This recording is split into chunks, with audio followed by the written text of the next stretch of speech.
Going by the sign, Granjeno, Texas predates the founding of the United States of America. A hamlet nestled by the Rio Grande River, a mere boat ride to Mexico. Family names and landowners that go back to when Spain ruled here. And it's our land. I mean, we're in private property, and we've been there for about 2 or 3 hours. We're doing our thing, and all of a sudden they show up with lights blazing and away. I mean, and I don't think it's fair.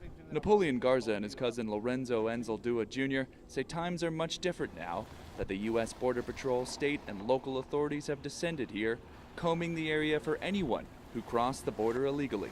The thing is that every time we go there, we get harassed by Border Patrol. That's because there's been a steady stream of people soaked by a voyage across the river, many with young children.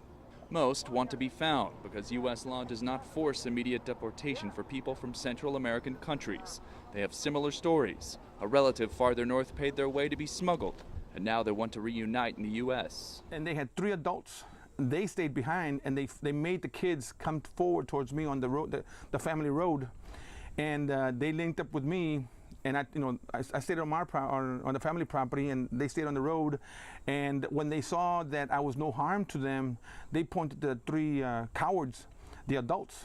The tiny town has no law enforcement of its own, something its city manager is keenly aware of now that this area has become a hot zone. I think we would benefit more if we had local law enforcement. Because, for example, if Border Patrol comes by and there's some people that are illegally here and they run into a house, Border Patrol can't go in there. It's just any other regular day.